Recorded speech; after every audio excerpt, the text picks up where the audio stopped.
Наши коллеги из Якутии.Инфо спрашивают о раскопках на площади Ленина.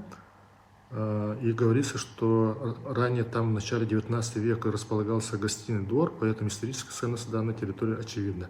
Да, в последнее время этот вопрос у нас волнует многих.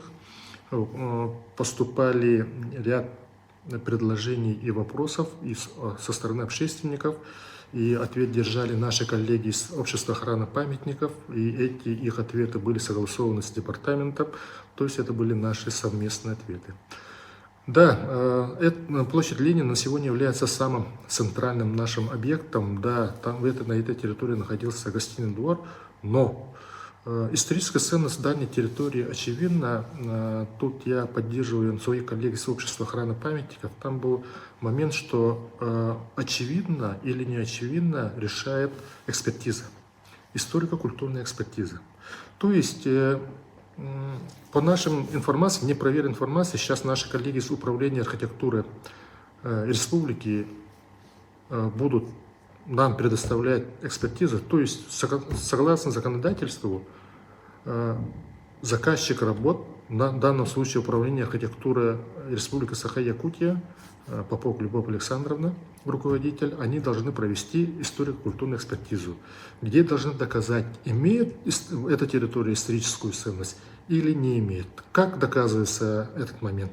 Они нанимают эксперта, который занимается историко-культурной экспертизой, а это люди, которые прошли аттестацию Министерства культуры Российской Федерации, то есть они имеют специальный документ.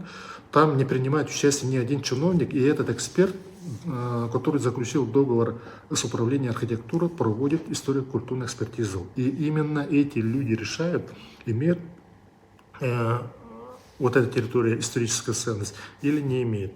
Когда начали поступать сигналы, я отправлял своих коллег проводить визуальный осмотр, и они, там, правда, речь шла о верхнем слое, то есть когда плиты снимали, когда снимали верхний слой, допустим, если сейчас туда пойти, вы там не обнаружите следы каких-либо строений, захоронений, вещей и так далее. То есть пока мы не сможем на сегодня сказать, что эта территория имеет культурный слой. Но это не окончательно. Насколько мне отчитывается Управление архитектуры, они занимаются этим вопросом и в скором времени должны предоставить справку о том, что эта территория имеет историческую культурную ценность или не имеет. В любом случае, данная им справка тоже не окончательна. Мы, Департамент охраны культурного наследия, их справку публикуем на наших сайтах, и вы все можете ознакомиться с этой справкой и согласиться или не согласиться. Если согласны, то понятно. Если не согласны, вы должны обосновать, на каком основании вы не согласны. Соответственно, мы ждем действий со стороны Управления архитектуры.